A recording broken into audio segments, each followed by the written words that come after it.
Periodismo objetivo, responsable y equitativo. El expresidente de la República, Guillermo Lasso, descartó la posibilidad de buscar un espacio para ser candidato presidencial en el año 2025. Indicó que el movimiento Creo está reinventándose y que es el momento de dar paso a nuevos políticos. La noticia requiere profundidad. En Notimundo están los protagonistas de la noticia. Hacemos contacto a esta hora con Juan Fernando Flores, presidente de Creo, para hablar sobre si hay alguna posibilidad de que este movimiento forme cuadros para el 2025. Juan Fernando, gracias por estar con nosotros. Fausto Yepes le saluda. Bienvenido. La primera pregunta antes de el saludo, creo que para tener fresco lo que acabamos de escuchar. Ustedes tenían en sus filas a un ministro a quien se lo señala como el responsable de la crisis energética del país. ¿Cómo piensan llegar al 2025? Juan Fernando, gracias, buenos días, buenas noches, bienvenido.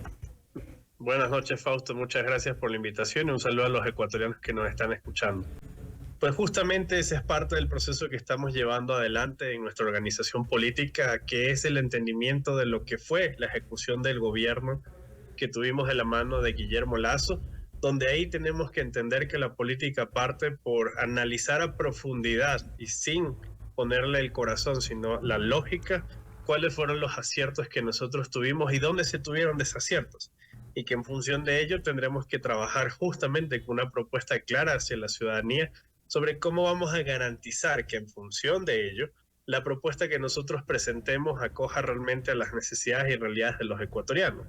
Se menciona que la Asamblea Nacional ha censurado al exministro Santos Alvite y que en función de eso la crisis eléctrica es nuestra responsabilidad. Vi lo que mencionó el asambleísta Iker Turri del Partido Social Cristiano, pero no se mencionan muchos temas que se hicieron en procesos de inversión para garantizar justamente que la crisis no hubiese estado peor a la que hoy en día estamos enfrentando. Y bueno, peor ya no había dónde, con 8 horas diarias de la salida del gobierno, nosotros dejamos varios temas listos para que el nuevo gobierno, más allá de quien sea el que se siente en el Palacio de Carondelet, pueda tomar de inmediato acciones para poder responder a ello. Por lo tanto, en ese sentido, nosotros fuimos responsables dentro de lo que se tenía que generar en puntos de inversión, dejar temas más allá de nosotros como gobierno en la temporalidad, y hoy las respuestas tienen que darlas realmente quienes están a cargo de ello, dado que nosotros dejamos el gobierno el pasado 23 de noviembre del 2023. Lo que ocurre es que la crisis precisamente ya se sintió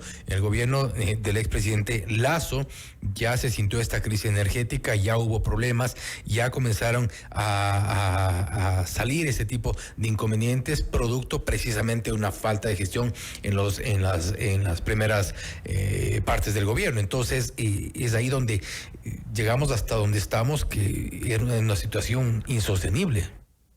Bueno, recordemos que aquí al final siempre se va a tener en el análisis de un gobierno y la situación actual las responsabilidades de las gestiones anteriores. Es el equivalente al que nosotros mencionemos que cuando asumimos el gobierno nacional ni siquiera había procesos de inversión en las principales fuentes que generan electricidad en nuestro país. Pero ahí simplemente lo que vamos a hacer es pasarnos la pelotita y no dar una respuesta clara hacia la ciudadanía. Aquí lo que tiene que haber es la claridad hoy por hoy de cuál es la situación actual que se está teniendo, de cuáles son las opciones que se tiene para poder solventar ello, pero también el reconocer que hubo procesos de que la inversión que se hizo durante nuestro gobierno garantizó que podamos, frente a los apagones que teníamos, enfrentar una crisis, y que nosotros hablábamos justamente de los procesos de estiaje, de las crisis que íbamos a tener en algunos puntos donde se genera la energía termoeléctrica y que teníamos que generar soluciones. Al final del día la ciudadanía es la que va a generar el proceso de evaluación, pero nosotros no vamos a entrar justamente en un punto de señalamiento, sino de reconocer en qué acciones se hicieron de buena voluntad y con la fuerza para poder garantizar un mejor sistema, y en qué temas tenemos que corregir más allá de haber estado hoy en el gobierno nacional como soluciones a futuro para las necesidades que tienen los ecuatorianos. Porque recordemos que justamente el tiempo que se tiene en el gobierno es lo que va a permitir que se pueda dar respuesta a las necesidades que buscan los ciudadanos. Ahora, a propósito de las necesidades de los ciudadanos y de esta intención de formar cuadros, a inicios de esta semana se hablaba sobre una posible o eventual candidatura para la reelección de Guillermo Lasso. ¿A alguien del movimiento se le ocurrió esta locura? Yo creo que lamentablemente quienes buscan desinformar y generar a través de ello un piso para tratar de sobrevivir, ya simplemente hay que dejarlos en el olvido. Nosotros como organización política tenemos un norte claro. No desde el lunes, lo venimos trabajando desde el día siguiente a nuestra salida del gobierno. Pero nunca se pensó, sí se pensó puertas adentro del movimiento Creo en una eventual reelección de Guillermo Lasso.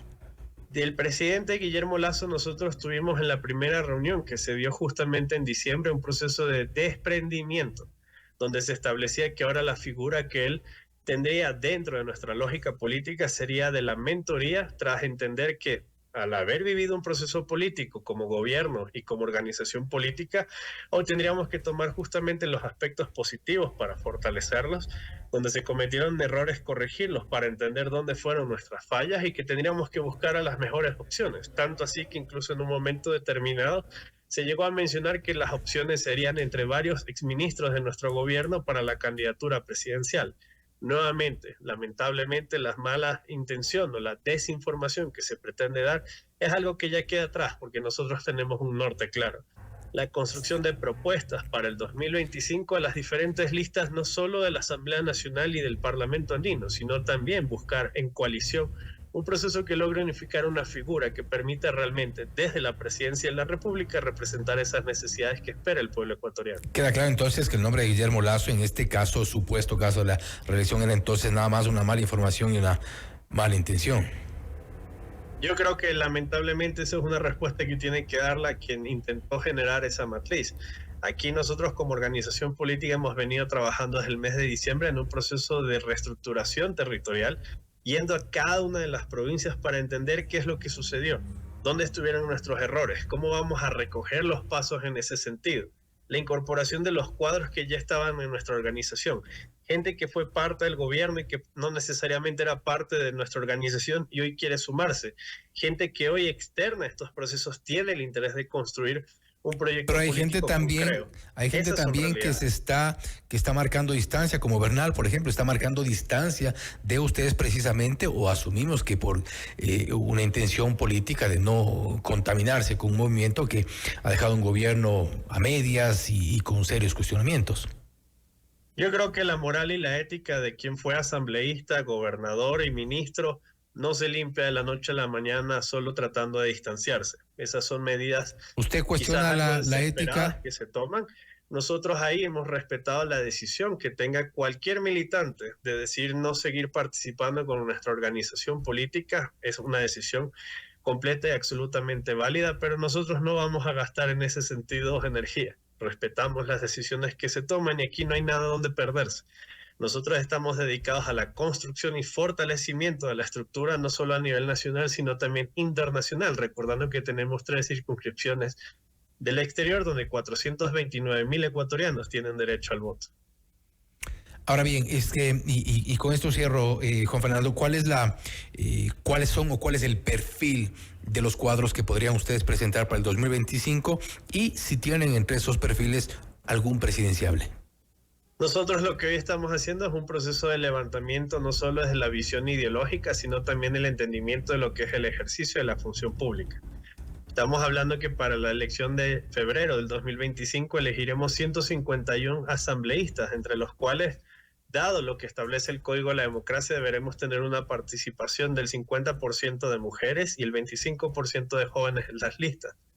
Lo que establece que tendremos que tener candidatos y candidatas que puedan no solo cumplir con estos requerimientos de ley, sino que tienen que tener en ese sentido un proceso de formación, capacitación y profesionalización del ejercicio de la función pública, entendiendo que aquí la Asamblea Nacional hoy tiene que tener un nuevo proceso y sobre todo vamos como país a una nueva dinámica donde el incremento de asambleístas, que pareciera ser solo algo menor en número, va a tener varios temas dentro del legislativo. Cambian las posiciones sobre las mayorías, cómo se conforman bancadas legislativas, qué va a suceder con la distribución dentro de las comisiones. Son temas que, pese a que aún no llegan, nosotros ya estamos debatiendo y generando propuestas. Y dentro de los perfiles buscaremos justamente dentro de nuestros cuadros a las mejores opciones, pero también estamos abiertos al diálogo y a las conversaciones que nos permitan construir una propuesta sólida desde una coalición democrática donde se defiendan principios y valores por encima de quiénes son las personas. Eso es lo que nosotros perseguimos y venimos construyendo justamente en Creo, porque es la generación y esta creación de oportunidades lo que nos mueve a nosotros. Juan Fernando, gracias por haber estado con nosotros. Igual estamos pendientes de todos los cuadros que se vayan formando, no solo en Creo, sino en el resto de movimientos y partidos políticos, para saber y evidentemente dar seguimiento a quienes aspiran a dirigir los destinos de nuestro país. Esta vez en el legislativo, como nos ha informado Juan Fernando, lamentablemente serán más asambleístas cuando precisamente menos queremos. Nuevamente, gracias por haber estado con nosotros. Gracias a ustedes por la invitación y un saludo nuevamente al pueblo ecuatoriano. Gracias nuevamente. Juan Fernando Flores, presidente del movimiento Creo, hablando sobre la formación de nuevos cuadros para el 2025. Ha descartado, he dicho que es producto de una mala información, de alguna mala intención, este rumor que se gestó durante inicios de semana sobre una supuesta candidatura a la reelección del presidente entonces Guillermo Lasso. Un mal chiste sin duda, y lamentablemente no hay de momento nombres que se puedan presentar, pero sí para la próxima asamblea 151 más asambleístas. Esto es Notimundo Estelar, siempre bien informados. Usted está escuchando